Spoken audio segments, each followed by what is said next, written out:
أشهد أن لا إله إلا الله وحده لا شريك له وأشهد أن محمدا عبده ورسوله أما بعد فأعوذ بالله من الشيطان الرجيم بسم الله الرحمن الرحيم الحمد لله رب العالمين الرحمن الرحيم مالك يوم الدين إياك نعبد وإياك نستعين اهدنا الصراط المستقيم صراط الذين أنعمت عليهم غير المغضوب عليهم ولا الضالين.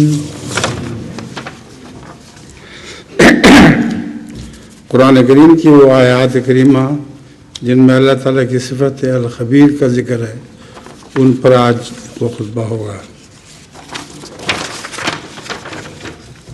سورہ النساء آیت 95 میں ہے، یا ایھا الذین آمنوا اذا ضربتم فی سبیل اللہ فتبینوا ولا تقولوا لمن القى الیکم السلام لست مؤمنا تبتغون عرض الحیاۃ الدنیا فعند اللہ مغانم کثیرہ کذلک کنتم من قبل فمن اللہ علیکم فتبینوا ان علیکم من اللہ کان بما تعملون خبیر.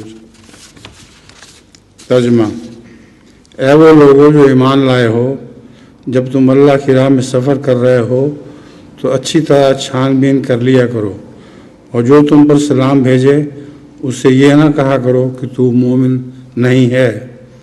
تم دنیاوی زندگی کے اموال چاہتے ہو تو اللہ کے پاس غنیمت کے کثیر سامان ہیں. اس سے پہلے تم اسی طرح ہوا کرتے تھے، پھر اللہ تعالیٰ نے تم پر فضل کیا، بس خوب چھان بین کر لیا کرو، یقیناً اللہ اس سے جو تم کرتے ہو بہت باخبر ہے. دوسری آیت ہے، ام حسبتم ان تترکوا ولما یعلم اللہ الذین جاہدوا منکم ولم یتخذوا من دون اللہ ولا رسولہ ولا المؤمنین ولیجہ واللہ خبیر بما تعملون.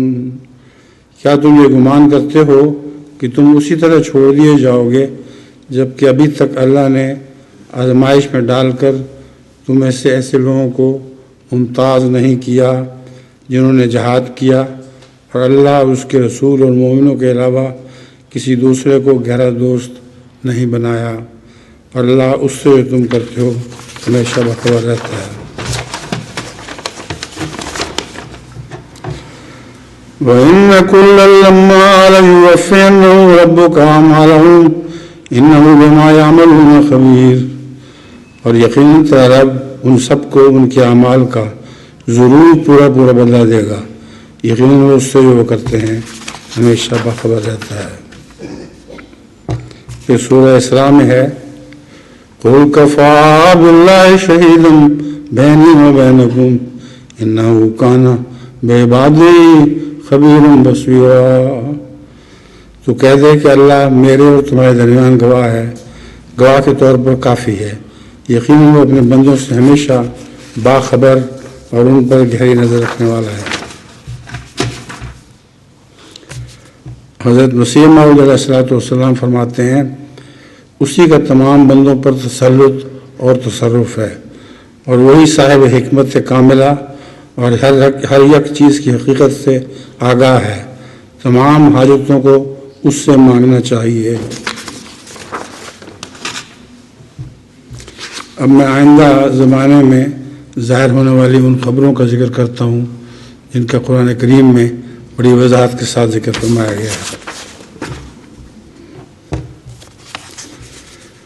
سبحان الذی خلق الازواج کلها مما تنبت الارض ومن انفسهم ومما لا يعلمون. پاک ہے وہ جس نے ہر قسم کے جوڑے پیدا کیے، اس میں سے بھی جو زمین اگاتی ہے اور خود ان کے نفوس میں سے بھی، اور ان چیزوں میں سے بھی جن کا وہ علم نہیں رکھتے ہیں.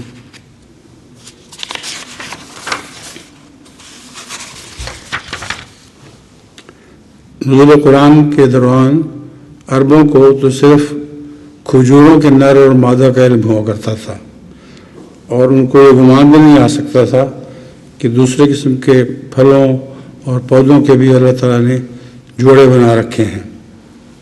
یہ آیات دعویٰ کرتی ہیں کہ کائنات کی ہر چیز جوڑا جوڑا ہے۔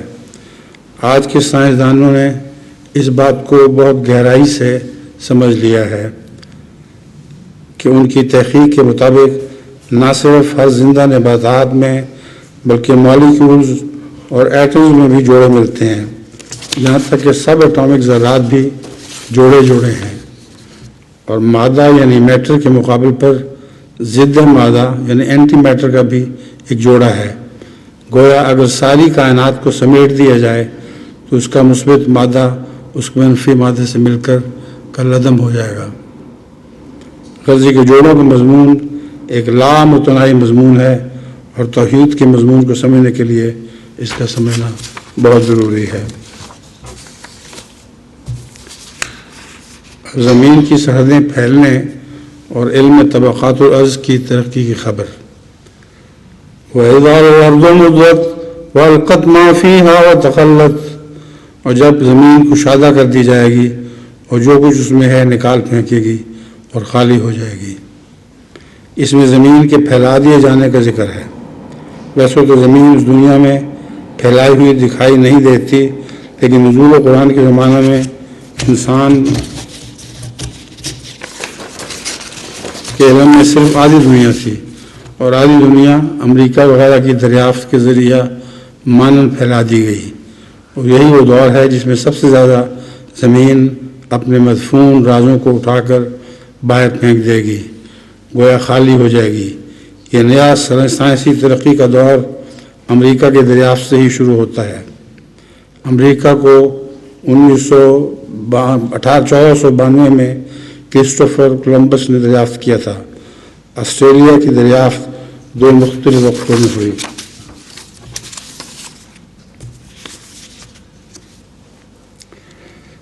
ڈیوائڈ اینڈ رول کے اصول پر حکومتوں کے قیام کی خبر۔ ومن شر النفاثات فی العقد ومن شر حاسد اذا حسد، اور گروہ میں پھونکنے والیوں کے شر سے اور حاسد کے شر سے جب وہ حسد کرے۔ یہ ایک بہت ہی عظیم الشان پیشگوئی ہے، اور ایسی قوموں کے متعلق ہے جن کے اقتدار کا راز ڈیوائڈ اینڈ رول کے اصول پر ہوتا ہے، یعنی جن قوموں پر انہوں نے فتح حاصل کرنی ہو ان کو آپس میں لڑا کر بے طاقت کر دیتے ہیں اور خود حاکم بن بیٹھتے ہیں۔ اہل مغرب خصوصاً اہل انگلستان نے ساری دنیا پر اسی اصول کے تحت حکومت کی ہے۔ یہ تمام امپیریلزم کا خلاصہ ہے جس نے دنیا پر قبضہ کرنا تھا۔ اس کے باوجود اسلام ضرور ترقی کرے گا، ورنہ ایسی حالت میں کوئی نیست و نابود ہو جائے اس پر حسد تو پیدا نہیں ہو سکتا۔ حسد کا مضمون بتاتا ہے کہ اسلام نے بہرحال ترقی کرنی ہے، جب بھی وہ ترقی کرے گا دشمن سے حسد کرے گا۔ امن کے نام پر جنگوں کی خبریں۔ لبثوا فی کہفہم 300 سنین وازدادوا 9، اور اپنی غار میں 300 سال کے دوران گنتی کے چند سال رہے، اور اس پر انہوں نے مزید 9 کا اضافہ کیا۔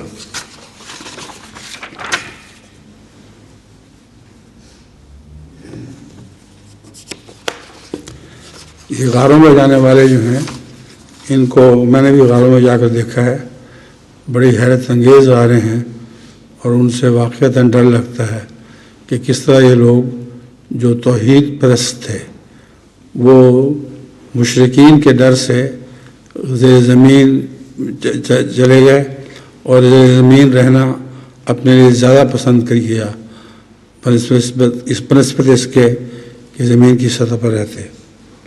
ان کو دیکھ کر خوف آتا ہے اور حیرت ہوتی ہے کس طرح انہوں نے یہ حالت گزاری۔ اس کے متعلق یہ بھی آتا ہے کہ آخر پر جب ان کو خدا تعالیٰ نے فتح نصیب کی تو ان کی قوم میں سے وہ جو مشرک نہیں تھے انہوں نے کہا اب ہم ان کے اوپر کیا بنائیں، تو انہوں نے کہا ہم مسجد بناتے ہیں، کیونکہ یہ توحید کے قائل تھے۔ اب پہاڑوں جیسے بلند و بالا سمندری جہازوں کے بننے کی خبر۔ وَلَهُ الْجَوَارِ الْمُنشَآتُ فِي الْبَحْرِ كَالْأَعْلَامِ، اور اسی کی صنعت وہ کشتیاں ہیں جو سمندر میں پہاڑوں کی طرح بلند کی جائیں گی۔ کشتیاں کہنا ان کو تو غلط ہے، وہ پہاڑوں کی طرح بلند سمندری جہاز ہیں۔ یہ الہی خبر بڑے بڑے بحری بیڑوں کے بننے سے پوری ہوئی۔ 1807 میں کلیئرمونٹ کے کامیاب تجربے جو دریائے ہڈسن امریکہ میں ہوئے، ان سے دخانی جہاز کا آغاز ہوا، اور 19ویں صدی کے وسط میں ابتدائی فولادی جہاز بنے۔ دنیا کا ایک عظیم بحری جہاز ٹائٹینک جو 14 اپریل 1912 کو لندن سے نیو یارک کے لیے روانہ ہوا تھا، اس پر 2206 افراد سوار تھے۔ ان کا سامان 23 ساتھ تھا۔ اس پر بڑا دعویٰ تھا ان کا کہ بہت بڑا جہاز ہے، اور ان کو خبر نہیں تھی کہ پہلے ہی سفر میں وہ ہلاک ہو تباہ ہو جائے گا، اور اس کا کوئی نشان بھی باقی نہیں رہے گا۔ اس وقت امریکہ عراق پر حملے کرنے کے لیے جو بڑے بڑے بحری جہاز سمندر کے راستے خلیج میں لا رہا ہے، یہ اتنے بڑے ہیں کہ ان پر بیک وقت کئی کے طیار پرواز کرتے ہیں۔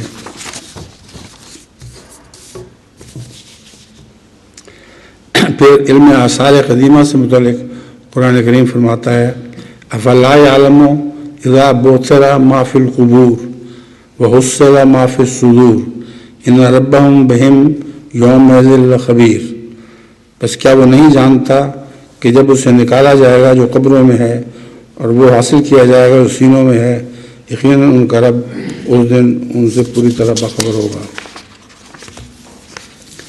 آثار قدیمہ کے ذریعے قبروں کو کھود کر جو پرانی باتیں دریافت کی جا رہی ہیں، یہ بھی ایک حیرت انگیز مضمون ہے۔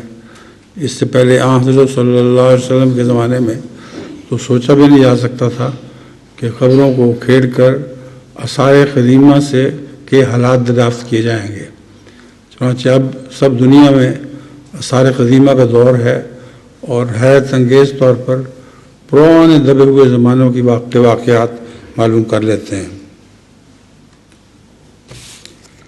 پھر آگے ہے وَإِذَا الْقُبُورُ بُعْثِرَتْ عَلِمَتْ نَفْسٌ مَا قَدَّمَتْ وَأَخَّرَتْ، اور جب قبریں اکھاڑی جائیں گی، ہر نفس کو علم ہو جائے گا کہ اس نے کیا آگے بھیجا ہے اور کیا پیچھے چھوڑا ہے۔ ان دونوں صورتوں کی مذکورہ آیات میں آخری زمانے کی ترقیات کی پیشگوئیاں ہیں۔ بوثر ما فی القبور سے مراد یہ ہے کہ زیر زمین دفن شدہ قوموں کے حالات معلوم کیے جائیں گے۔ اس میں علم آثار قدیمہ یعنی آرکیالوجی کی غیر معمولی ترقی کی پیشگوئی ہے، جو فی زمانہ ہمارے آنکھوں کے سامنے پوری ہو رہی ہے۔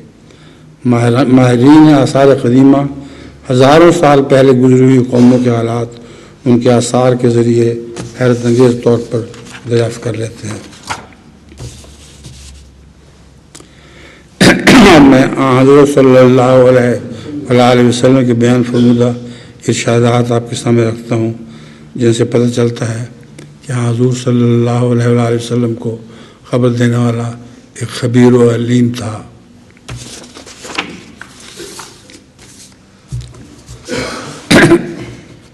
سراقہ بن مالک کے بارے میں حضور صلی اللہ علیہ وسلم کی خبر۔ حضور صلی اللہ علیہ وسلم نے جب مکے سے ہجرت فرمائی تو اہل مکہ نے حضرت صلی اللہ علیہ وسلم کے گرفتار کرنے کے لیے 100 اونٹ انعام رکھے۔ اس انعام کی لالچ میں سراقہ بن مالک بن جاشم بھی حضور صلی اللہ علیہ وسلم کی تلاش میں نکلا۔ 3 روز غار ثور میں قیام کے بعد جب حضور صلی اللہ علیہ وسلم حضرت ابو بکر کے ساتھ ایک غیر معروف راستے پر جا رہے تھے تو سراقہ نے حضرت اور حضرت ابو بکر کو دیکھ لیا اور انعام کی لالچ میں سرپٹ گھوڑا دوڑاتے ہوئے ان کا پیچھا کیا۔ جب قریب پہنچا سراقے کے گھوڑے کی دونوں اگلی ٹانگیں زمین میں دھس گئیں اور وہ پیٹ کے بل زمین میں دھس گیا۔ اس پر اس نے فعال لی جو اس کے حق میں نہ تھی، چنانچہ اس نے رسول اللہ صلی اللہ علیہ وسلم سے امان طلب کی۔ حضور صلی اللہ علیہ وسلم نے چمڑے کے ایک ٹکڑے پر اسے امان لکھ کر دی۔ جب سراقہ واپس لوٹنے لگا تو حضرت صلی اللہ علیہ وسلم نے اسے فرمایا، سراقہ، اس وقت تیرا کیا حال ہوگا جب تیرے ہاتھوں میں کسرا کے کنگن ہوں گے۔ اب اس میں ایک پہلو روایت کا مشکوک ہے، وہ یہ ہے کہ حضور صلی اللہ علیہ وسلم نے چمڑے کے ایک ٹکڑے پر اسے امان لکھ کر دی۔ حضور تو لکھنا پڑھنا نہیں جانتے تھے، تو اس سے شاید راوی کی یہ مراد ہو کہ حضرت ابو بکر نے وہ امان لکھ کر دی۔ بہرحال اس پر سراقہ نے حیران ہو کر پوچھا کہ کسرا بن ہرمز شہنشاہ ایران؟ اب سراقہ کی آنکھیں کھلی کی کھلی رہی۔ کہاں عرب کے صحرا کا ایک بدوی، کہاں کسرا شہنشاہ ایران کے کنگن، مگر خدا کی قدرت کہ جب حضرت عمر کے زمانے میں ایران فتح ہوا اور کسرا کا خزانہ غنیمت میں مسلمانوں کے ہاتھ آیا تو کسرا کے کنگن بھی غنیمت کے مال کے ساتھ مدینے میں آیا۔ حضرت عمر نے سراقہ کو بلایا جو فتح مکہ کے بعد مسلمان ہو چکا تھا، اور اپنے سامنے اس کے ہاتھوں میں کسرا کے کنگن جو بیش قیمت جواہرات سے لدے ہوئے تھے پہنائے۔ تو اس طرح حضرت صلی اللہ علیہ وآلہ وسلم نے سراقہ کو جو خوشخبری سنائی تھی وہ بڑی شان سے پوری ہوئی۔ علامہ ابن سعد نے طبقات میں لکھا ہے کہ حضرت عمر نے ہرمز کسرا ایران کے زیورات اور کنگن جب حضرت سراقہ بن مالک کو دیے اور انہوں نے وہ کنگن اور کسرا کے لباس پہنا تو حضرت عمر نے اس پر خدا تعالیٰ کا شکر ادا کیا۔ ایک اور روایت میں آتا ہے، محمد روایت کرتے ہیں کہ ہم ابو ہریرہ رضی اللہ تعالیٰ عنہ کے پاس تھے، ان کے جسم پر کتان کے 2 کپڑے تھے، انہوں نے کتان کے ایک کپڑے سے ناک صاف کیا اور فرمایا، بخے بخے ابو ہریرہ، واہ واہ ابو ہریرہ، تیری بھی کیا شان ہے کہ تو کتان کے کپڑے سے ناک صاف کر رہا ہے۔ یہ کتان کے کپڑے ایران کے شہنشاہ کسرا کے تھے، اور ایران کی فتح پر حضرت عمر رضی اللہ تعالیٰ عنہ نے حضرت ابو ہریرہ کو بھجوائے تھے۔ کسرا نے اس کو زینت کے طور پر رومال کی طرح اپنی جیب میں ٹانکا ہوتا تھا، اور اس سے ناک صاف کرنے کا سوال ہی نہیں پیدا ہوتا تھا۔ حضرت ابو ہریرہ کی شان دیکھیں کہ وہ ناک اس سے صاف کر رہے تھے اور کہہ رہے تھے، بخے بخے ابو ہریرہ۔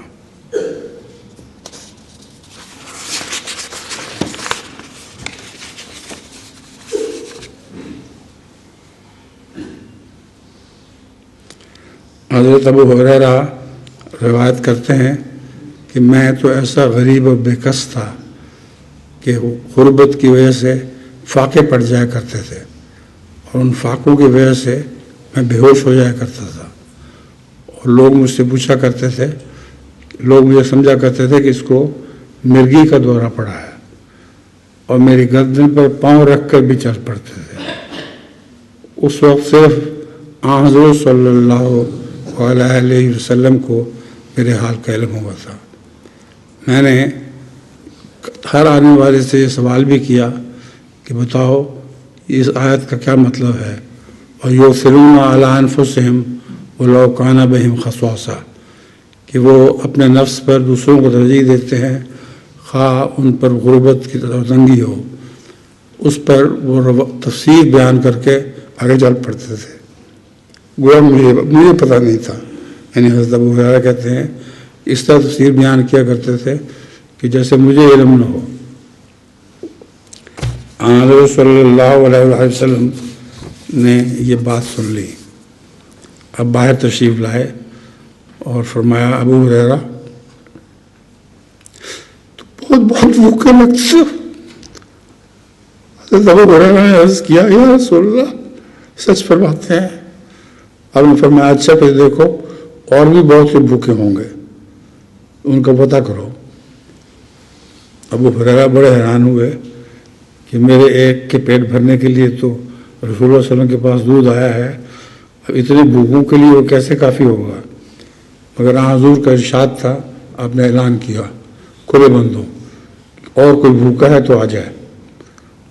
بہت سے بھوکے اکٹھے ہو گئے، کیونکہ اصحاب کہف کا زمانہ تھا، غربت کے مارے برا حال تھا لوگوں کا، تو بھوکے جب اکٹھے ہو گئے تو حضور اکرم صلی اللہ علیہ وآلہ وسلم نے ان کو اس طرح بٹھایا کہ اپنے دائیں طرف دوسرے بھوکوں کو بٹھایا اور آخر پر حضرت ابو ہریرہ رضی اللہ تعالیٰ عنہ کو۔ دودھ کا ایک پیالہ تھا، آپ نے پہلے جہاں سے دائیں طرف سے شروع کیا اور کہا دودھ پیو، پینے والے نے خوب پیا، آپ نے کہا اور پیو، حضرت ابو ہریرہ نے کہا میں تو مارا گیا، اس نے اور پیو تو کچھ بھی نہیں بچے گا۔ حضرت صلی اللہ علیہ وسلم نے فرمایا پیو، وہ پیتا رہا یہاں تک کہ اس نے کہا اب تو مجھے ڈر ہے کہ میرے ناخنوں سے دودھ پھوٹ پڑے گا۔ اس کے بعد وہ پیالہ گھومتا گھومتا بالآخر حضرت صلی اللہ علیہ وسلم کے پاس پہنچا۔ اس وقت پتہ چلا کہ رسول اللہ صلی اللہ علیہ وسلم سب سے زیادہ بھوکے تھے۔ ابو ہریرہ کے ساتھ بھی یہی ہوا، جب ابو ہریرہ سے کہا کہ پیو اور پیو تو اس نے کہا یا رسول اللہ اب تو بالکل گنجائش نہیں رہی۔ تب حضور نے وہ پیالہ اپنے ہونٹوں سے لگایا اور وہ پیالہ خالی ہو گیا۔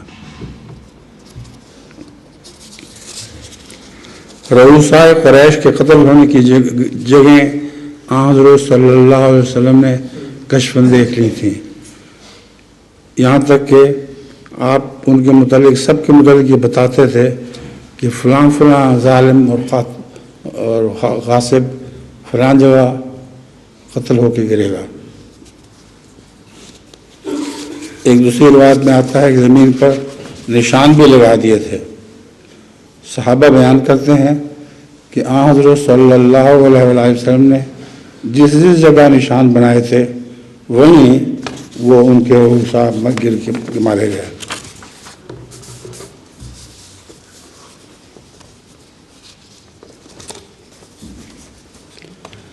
حضرت عبداللہ بن مسعود روایت کرتے ہیں کہ جب رسول اللہ کریم صلی اللہ علیہ وسلم غزوہ تبوک پر تشریف لے گئے تو کچھ لوگ پیچھے رہ گئے۔ صحابہ رضوان اللہ علیہم نے عرض کیا کہ فلاں شخص پیچھے رہ گیا ہے، تو آپ نے فرمایا اس کو اس کے حال پر چھوڑ دو، اگر اس میں بھلائی ہوگی تو خدا تم کو اس سے ملا دے گا، ورنہ اللہ تعالیٰ تم کو اس سے نجات دے دے گا۔ یہاں تک کہا گیا تھا کہ ابو ذر پیچھے رہ گئے ہیں کیونکہ ان کا اونٹ سست تھا۔ آپ نے فرمایا کہ چھوڑو، اگر اس میں بھلائی ہوگی تو خدا تم کو اس سے ملا دے گا، ورنہ اللہ تعالیٰ تم کو اس سے نجات دے دے گا۔ حضرت ابو ذر اپنے اونٹ کے اس رفتاری کی وجہ سے ملامت کرتے رہے، اور جب دیکھا کہ نہیں مانتا تو اپنا سامان اپنی پیٹھ پر لادا اور رسول اللہ صلی اللہ علیہ وسلم کے پیچھے چل پڑے۔ ایک مقام پر رسول اللہ صلی اللہ علیہ وسلم نے پڑاؤ فرمایا اور مڑ کر دیکھا تو ابو ذر چلے آ رہے تھے۔ آپ نے بڑی خوشی سے فرمایا کہ ابو ذر ہے۔ آپ نے فرمایا اللہ ابو ذر پر رحم کرے، اکیلا چلتا ہے، اکیلا ہی فوت ہوگا اور اکیلا ہی اٹھایا جائے گا۔ پھر زمانے میں پلٹا کھایا، حضرت ابو ذر رضی اللہ تعالیٰ عنہ ربضہ نامی جگہ پر جا کر رہنے لگے اور بالآخر وہیں وفات ہوئی۔ آپ کی وفات کا علم حضرت عبداللہ بن مسعود کو ہوا، انہوں نے کہا رسول اللہ صلی اللہ علیہ وسلم نے سچ فرمایا تھا کہ ابو ذر اکیلا چلتا ہے اور اکیلا ہی فوت ہوگا اور اکیلا ہی اٹھایا جائے گا۔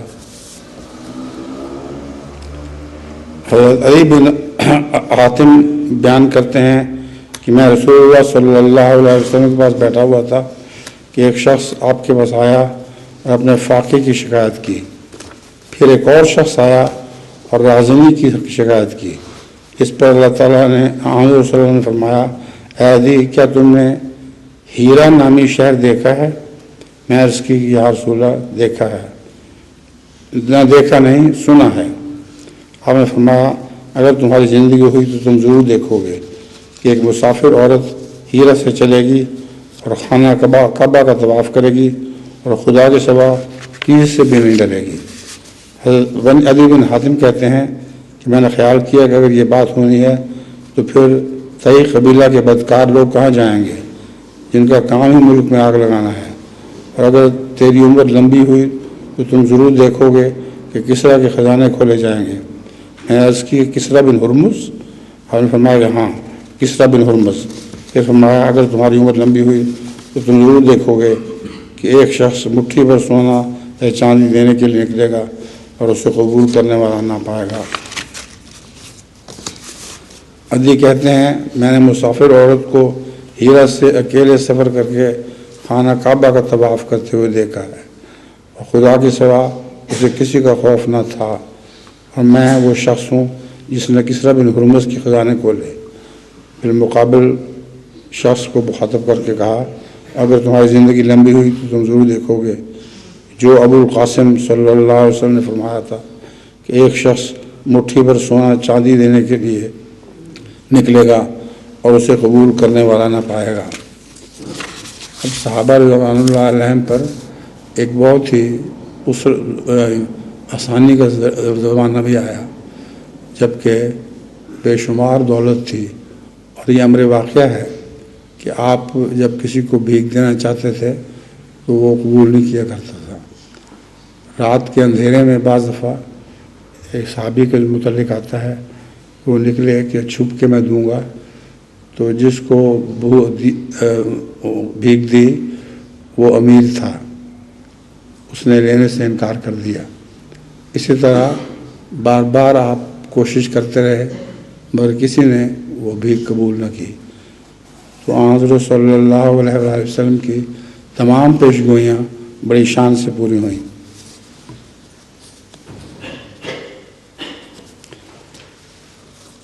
ایک موقع پر حضرت صلی اللہ علیہ وسلم احد پہاڑ پر چڑھے تو احد پہاڑ پر لرزہ طاری ہوا، زلزلہ سا آیا۔ حضور نے اپنا پاؤں اس پر مارا اور فرمایا تجھ پر ایک نبی، ایک صدیق اور 2 شہیدوں کے سوا کوئی نہیں۔ اب اس سے پتہ چلتا ہے کہ حضرت صلی اللہ علیہ وآلہ وسلم کو معلوم تھا کہ حضرت ابوبکر صدیق شہید نہیں ہوں گے، اور اس کے علاوہ 2 اور خلفاء جو ساتھ تھے جنہوں نے خلفاء بننا تھا وہ شہید ہوں گے۔ ایک موقع پر حضرت صلی اللہ علیہ وسلم نے فرمایا حضرت علی کی داڑھی کی طرف اشارہ کرتے ہوئے کہ اس داڑھی کو خون سے رنگا جائے گا۔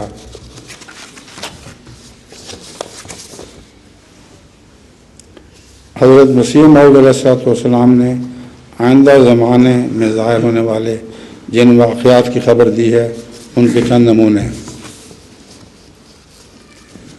ڈپٹی عبداللہ آتم ایک معاند عیسائی تھا جو اسلام اور حضرت صلی اللہ علیہ وآلہ وسلم کے خلاف انتہائی زبان درازی کیا کرتا تھا۔ اس نے حضرت مسیح موعود علیہ السلام کے ساتھ اسلام اور عیسائیت کی صداقت کے بارے میں 15 دن مباحثہ کیا۔ حضور کو الہاماً بتایا گیا کہ اس بحث میں دونوں فریقوں میں سے جو فریق عمداً جھوٹ کو اختیار کر رہا ہے اور سچے خدا کو چھوڑتا ہے اور عاجز انسان کو خدا بنا رہا ہے وہ ان دنوں مباحثہ کے لحاظ سے فی دن 1 مہینہ لے کر 15 دن تک حاویہ میں گرایا جائے گا اور اس کو سخت ذلت پہنچے گی بشرطے کہ حق کی طرف رجوع نہ کرے۔ آتم اتنا خوف زدہ ہو گیا کہ وہ ایک شہر سے دوسرے شہر میں دوڑی پھرتا تھا اور اس کو بہت خوفناک آدمی نظر آتے تھے جو خنجر لے کر اس پر حملہ ہوتے تھے، اور ڈر کے مارے وہ توبہ کیا کرتا تھا، کانوں کو ہاتھ لگاتا تھا کہ میں نے تو محمد رسول اللہ کو کبھی گالیاں بھی دی،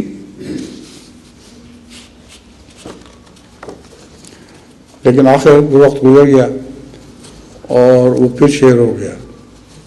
اس نے پھر اعلان کر دیا کہ میں نے جو کچھ بھی کہا تھا وہ خوف کے اثر سے کہا تھا، اب میں ایسا نہیں کرتا۔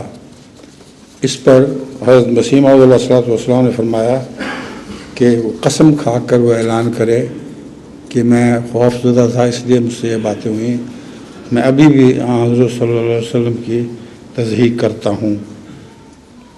اگر اس نے اب یہ قسم نہ بھی کھائی تو وہ حاویہ میں گرایا جائے گا اور کوئی طاقت اس کو اب روک نہیں سکتی مرنے سے، ذلت کی موت وہ مارا جائے گا۔ چنانچہ وہ اسی طرح ذلت کی موت مارا گیا اور فیروز پور میں اس کی لاش دفن ہوئی۔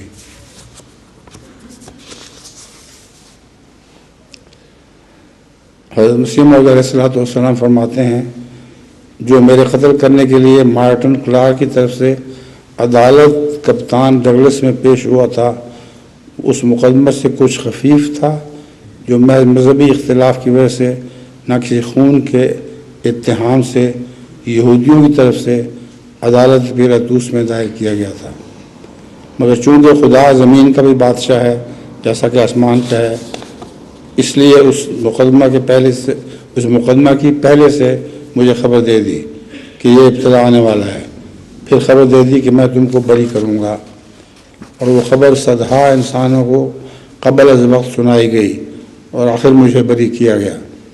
بس یہ خدا کی بادشاہت تھی جس سے اس مقدمے سے مجھے بچا لیا، جو مسلمانوں، ہندوؤں اور عیسائیوں کے اتفاق سے مجھ پر کھڑا کیا گیا۔ اس پر جج نے حضرت مسیح علیہ السلام کو فرمایا تھا کہ اگر آپ چاہتے ہیں تو ان لوگوں پر اب مقدمہ کر دیں جنہوں نے آپ پر جھوٹا دعویٰ کیا ہے۔ حضرت مسیح علیہ السلام نے فرمایا میرا مقدمہ آسمان پر ہے۔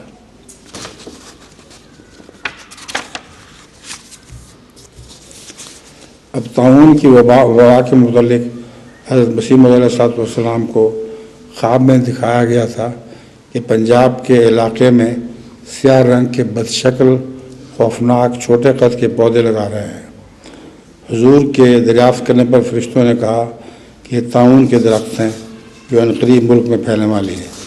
چنانچہ پنجاب میں طاعون اتنی شدت سے حملہ آور ہوئی کہ ایک ہفتے میں 30 ہزار آدمی اور ایک سال میں کئی لاکھ آدمی مر گئے، اور یہ سال ہر سال تک وبا جاری رہی۔ حضرت مسیح موعود علیہ السلام کو یہ خبر بھی دی گئی کہ انی احافظ کل من فی الدار، کہ میں تیرے گھر کی مادی اور روحانی چار دیواری میں موجود تمام لوگوں کی حفاظت کروں گا۔ حضور نے اپنی کتاب کشتینوں میں اپنی جماعت کو طاعون کا ٹیکہ لگانے سے بھی منع فرمایا تھا تاکہ یہ نشان مشتبہ نہ ہو جائے۔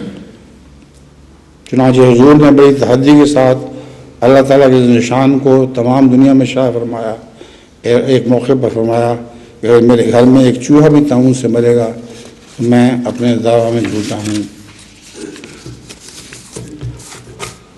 اب حضرت مسیح موعود علیہ السلام کا نشان اس شان سے پورا ہوا ہے کہ تمام پنجاب میں ایک بھی مخالف مولوی اس وقت ایسا نہیں تھا جو کہتا ہو کہ حضرت مسیح موعود علیہ السلام کے دشمن تو بچ گئے اور ساتھی مارے گئے یا مرید مارے گئے۔ یہاں تک حالت ہو گئی تھی کہ ان کے مردوں کو دفنانے کے لیے کوئی تیار نہیں ہوتا تھا۔ ایک گاؤں کے اکثر لوگ مر گئے طاعون سے اور سوائے احمدیوں کے کوئی نہ بچا۔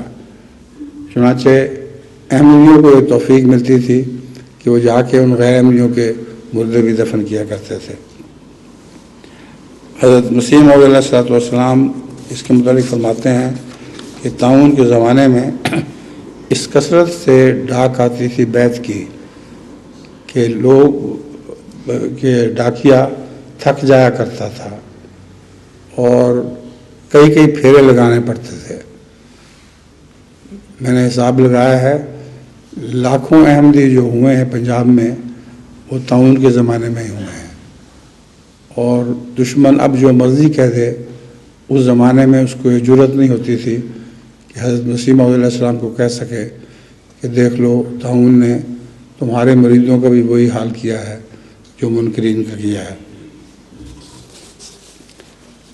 مولوی محمد علی صاحب کے متعلق روایت آتی ہے کہ وہ بیمار ہو گئے اور خطرہ ہوا کہ ان کو طاعون ہو گیا ہے، بلکہ طاعون کی گٹھلی بھی ظاہر ہو گئی، اور ایسی گٹھلی ظاہر ہوئی کہ معلوم ہوتا تھا کہ اب جان جانے والی ہے۔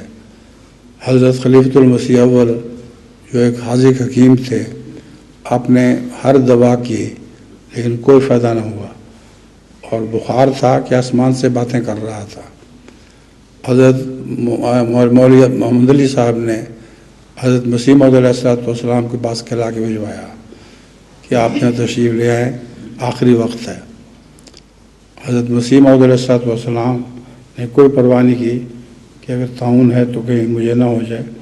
آپ سیدھا ان کے پاس گئے اور جا کر کا ہاتھ لگا کے ماتھے پر فرمایا کیا بخار ہے؟ کوئی بھی نہیں، مجھے تو کوئی بخار دکھائی نہیں دیتا۔ اس وقت حکیم حضرت خلیفہ المسیح اول رضی اٹھ کر جا کے دیکھا تو ایک دم تب غائب ہو چکا تھا اور گٹھلیاں بھی دب گئی تھیں۔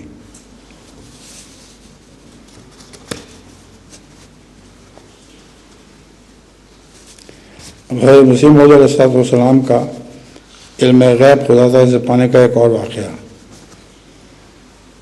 حضرت میاں فضل محمد صاحب عرسیاں والے حافظ حامد علی صاحب سے روایت کرتے ہیں کہ ایک دفعہ مجھے حضرت اقدس نے ایک کام کے لیے ایک غیر ملک میں بھیجا۔ ایک مقررہ جہاز پر روانہ ہوا۔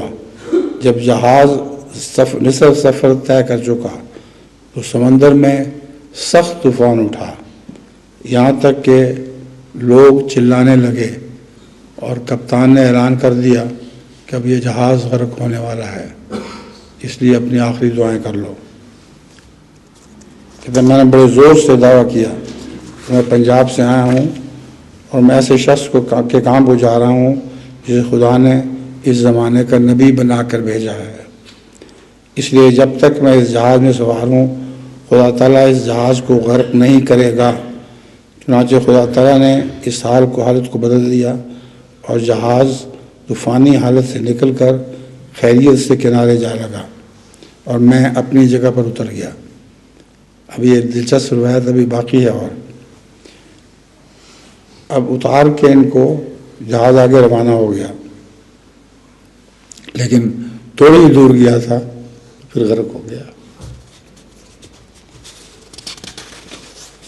جب یہ اطلاع حضرت مسیح موعود علیہ السلام کو ملی کہ جس جہاز پر حامد علی سوار تھا وہ غرق ہو گیا ہے، حضور نے فرمایا ہاں سنا تو ہے کہ جس جہاز پر حامد علی سوار تھا وہ فلاں تاریخ کو غرق ہو گیا ہے۔ یہ کہہ کر حضور خاموش ہو گئے، لیکن تھوڑی دیر کے بعد فرمایا مگر حامد علی اپنا کام کر رہا ہے، وہ غرق نہیں ہوا۔ بعد کے واقعات نے حضور کے اس ارشاد کی تائید کی۔ معلوم ہوتا ہے کہ حضور نے کشفی طور پر وہ سارا واقعہ دیکھ لیا تھا۔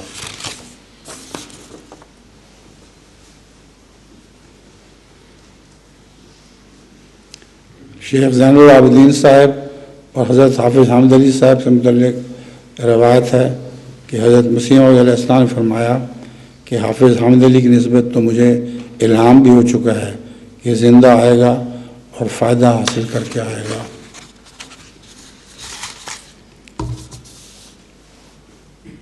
حضرت اقدس مسیح موعود علیہ السلام فرماتے ہیں ایک دفعہ نواب علی محمد خان مرحوم رئیس لدھیانہ نے میری طرف خط لکھا کہ میرے بعض امور معاش بند ہو گئے ہیں، آپ دعا کریں تا وہ کھل جائیں۔ جب میں نے دعا کی تو مجھے الہام ہوا کہ کھل جائیں گے۔ میں نے بذریعہ خط ان کو اطلاع دے دی، پھر صرف 2-4 دن کے بعد وہ وجوہ معاش کھل گئے اور ان کو بشدت اعتقاد ہو گیا۔ پھر ایک دفعہ انہوں نے بعض اپنے پوشیدہ مطالب کے متعلق مجھے خط لکھا۔ وہ خط جو حضرت مسیح موعود علیہ السلام کو ملا تو ساتھ ہی ان پوشیدہ مطالب کا بھی خدا تعالیٰ نے آپ پر اظہار فرما دیا۔ اب ان کی طرف سے ڈاک میں جا چکا تھا، ان کو تو پتہ نہیں تھا کہ حضرت مسیح موعود علیہ السلام کو اللہ تعالیٰ جو سب حالات کو جانتا ہے اس نے خبر کر دی ہے۔ حضرت مسیح موعود علیہ الصلوۃ والسلام نے جواباً لکھا کہ آپ کے یہ پوشیدہ مطالب تھے اور مجھے میرے خدا خبیر نے بتا دیا ہے، اس لیے آپ کی راز کی کوئی بات نہیں رہی۔ اس کے بعد ان کا اعتقاد اتنا بڑا، اسی محبت کی حالت میں ان کی وفات ہوئی۔ حضرت مسیح موعود علیہ السلام فرماتے ہیں، براہین احمدیہ کے زمانے میں جب براہین احمدیہ چھپ رہی تھی میں صرف اکیلا تھا۔ کون ثابت کر سکتا ہے کہ اس وقت میرے ساتھ کوئی ایک بھی تھا؟ یہ وہ زمانہ تھا کہ جب خدا تعالیٰ نے 50 سے زیادہ پیشگوئیوں میں مجھے خبر دی تھی کہ اگرچہ تو اس وقت اکیلا ہے مگر وہ وقت آتا ہے کہ تیرے ساتھ ایک دنیا ہوگی، اور پھر وہ وقت آتا ہے کہ تیرا اس قدر عروج ہوگا کہ بادشاہ تیرے کپڑوں سے برکت ڈھونڈیں گے۔ خدا پاک ہے، جو چاہتا ہے کرتا ہے۔ وہ تیرے سلسلے کو، تیری جماعت کو زمین پر پھیلائے گا اور انہیں برکت دے گا اور بڑھائے گا، اور ان کی عزت زمین پر قائم کرے گا جب تک وہ اس کے عہد پر قائم ہوں گے۔ حضرت مسیح موعود علیہ السلام کو کشفاً وہ بادشاہ دکھائے بھی گئے، اور جب میں نے دورہ کیا تھا افریقہ کو تو میں نے بھی افریقہ میں گھوڑوں پہ سوار ان بادشاہوں کو دیکھا، مگر کہاں وہ بیچارے افریقہ کے بادشاہ اور کہاں وہ بادشاہ جو حضرت صلی اللہ علیہ وآلہ وسلم کو دکھائے گئے تھے، جن کی شان سب دنیا میں پھیلی ہوئی تھی اور ساری دنیا پر ان کی سلطنت تھی۔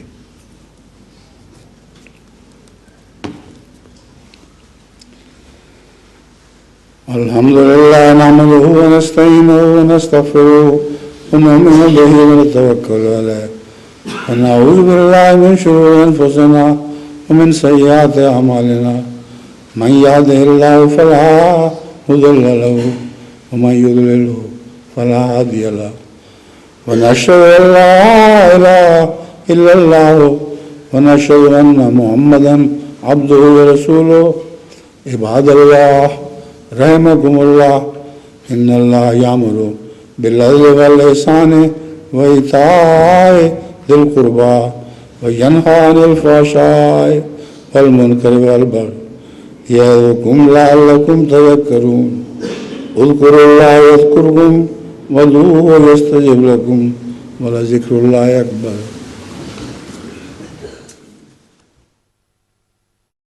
گزرے ہوئے 100 سال کی تاریخ گواہ ہے، سائے کی طرح سایہ فگن ہم پہ خدا ہے۔ گزرے ہوئے 100 سال کی تاریخ گواہ ہے، سائے کی طرح سایہ فگن ہم پہ خدا ہے۔